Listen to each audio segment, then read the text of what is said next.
Beyond the peninsula of the Cape of Good Hope, towards the Indian Ocean, a very fine road runs along the coast between the mountain and the sea, the R44.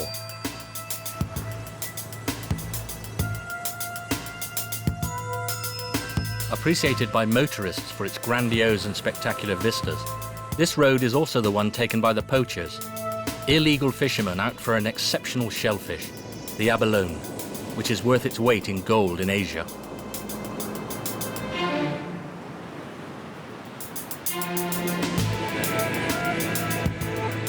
They're everywhere.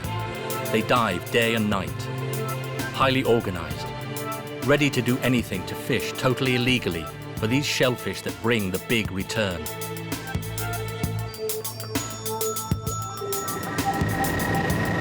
A helicopter that turns around, slows and comes closer. Now we're taken for police or military by the poachers, who flee into the landscape. As wide as a man's hand, renowned for its excellent meat and aphrodisiac properties, the abalone has become, within a few years, the object of a huge traffic.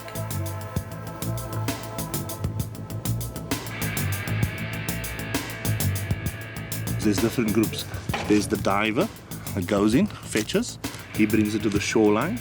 Then you have a carrier who takes it from the water to the person that's going to take it, who's normally known as the courier. And that is a guy with a bakkie or something driving all along the coast.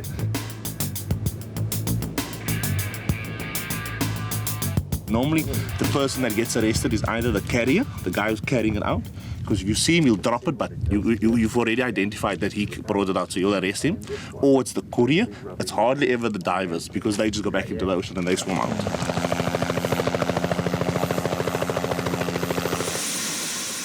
A stop at the petrol pump. We have to land to refuel.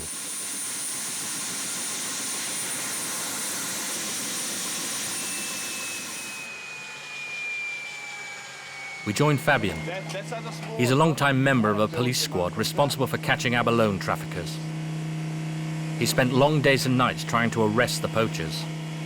Today he's joined up with a helicopter company. Oh, yeah. It's probably more On the tarmac, there's the usual dilemma over the maps. As usual, eyes are bigger than bellies. The truth is that South Africa is a vast country, more than twice the size of France, and we'd like to see it all.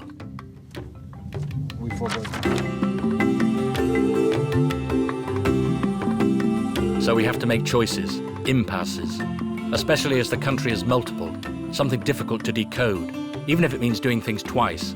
Yes, disconcerting.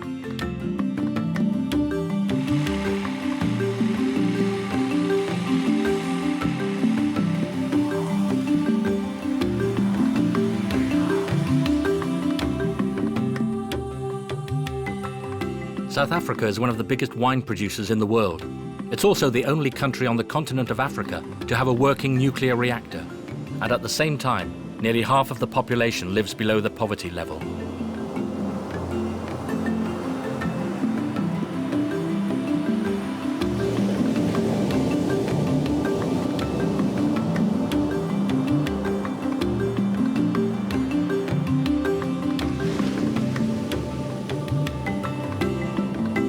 We continue our journey along the east, beyond the abalone poachers' favoured areas.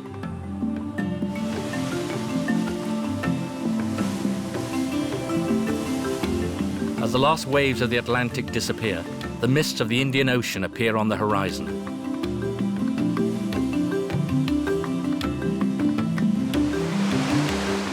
This is Overberg, a few kilometers from the southernmost point of the whole African continent. Cape Agulhas, the Cape of Needles, where the Indian and the Atlantic Oceans meet. A strange place, a rough and oceanic atmosphere. It's curious, but you don't really feel you're on the African continent. Doubtless they weren't too homesick, those Europeans from the north when they arrived here centuries ago. Commercial precaution stuff, so you can't even keep up in the helicopter. Andrew at the wheel is one of those who at one time were the new inhabitants of South Africa. Today he lives in Struce Bay. When I bought it, there was nothing there, just bush. And I put in the water and electricity. And that beach there is my beachfront there. You see the beach there? Yeah. It is known, I don't know if it's a fact, but it's known as the longest white beach in the southern hemisphere. And the sea here is maybe one of the worst seas in the world. You know, the Roaring Forties is not that far away from us here. And the sea is what we call strong, you know, it's strong movement in the sea. Yeah. And shipping is not easy.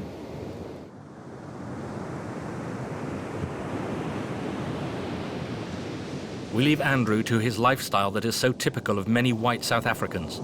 Guys who can settle in the middle of nowhere in this country of wide open spaces.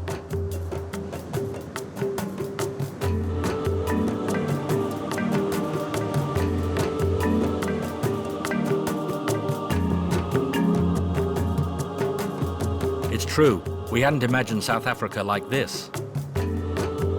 At best, comfortable with our cliches, we thought of the bush, elephants, antelopes, and the desert. And there are these long beaches. Lots of wind, lots of power in these landscapes.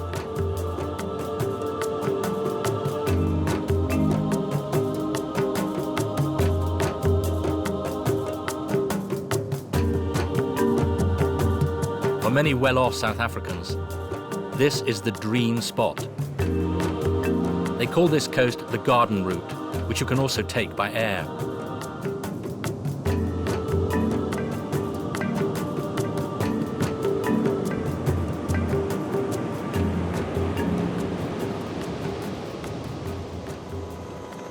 Back on board, here we are at the start of this famous Garden Route. The crew is busy, the weather is perfect, everything is fine.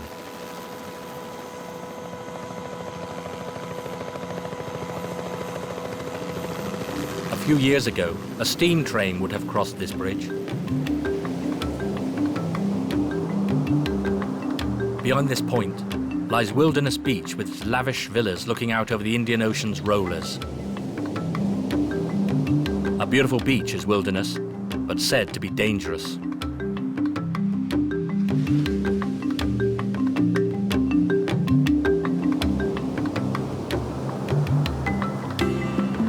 In summer, the lifeguards have plenty to do.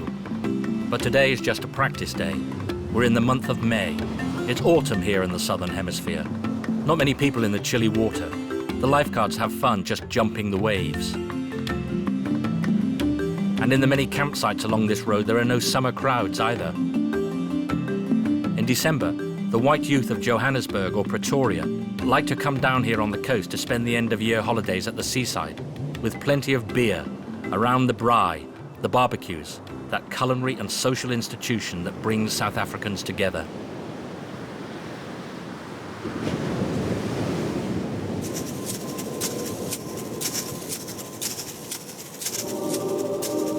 A few dozen kilometers from there, in the direction of Storm River, the environment, the setting takes on a new dimension with the bridge. And a different thrill. The highest bungee jump in the world, 216 meters over the void, at least 10 seconds of total weightlessness. Even young ladies can jump.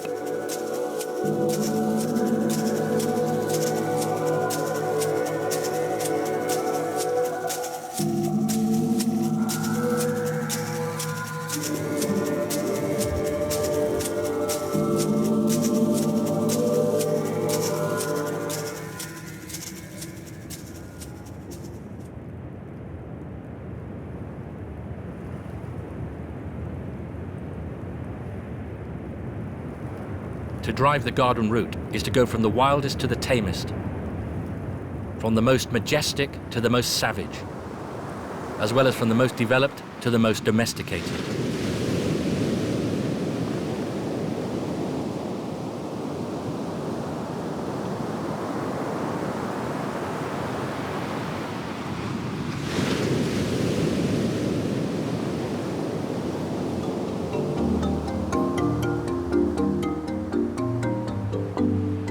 Set slightly back from the edge of the sea, Knysna. It's one of the most renowned of resorts along the garden route.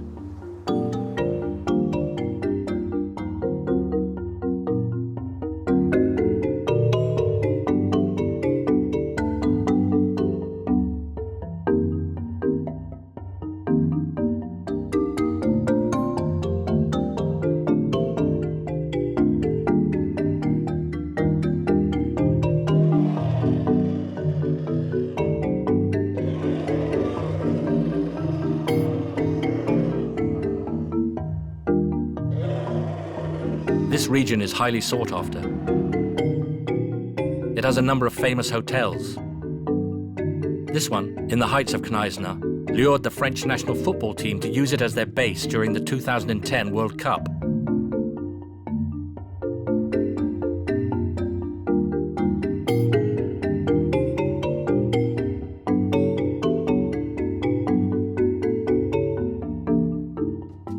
Other lives, other worlds. This is the next door village, right next door, the village of Kranshoek.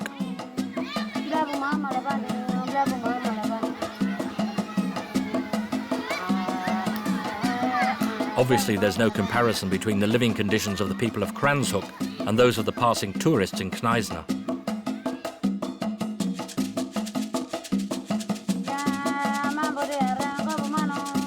But again, because South Africa is a complex country, we must remind ourselves of some obvious facts. The black population's neighborhoods are rarely on the sea, and the fine villas are rarely isolated in the hinterland. As a result, where building is concerned, everything here is regulated. In the Tsitsikamma Natural Park, there's even a trail that is so protected that you must sign up a long time in advance to be able to take it. Through unique vegetation, you have to count on 5 days to walk the otter trail from end to end.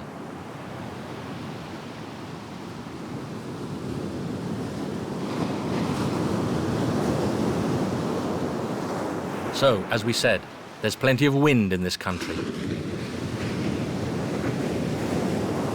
But you have to know how to leave it.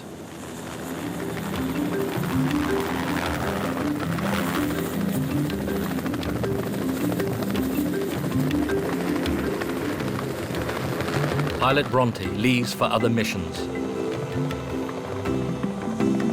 He will go on flying over South Africa, this country that you can never weary of.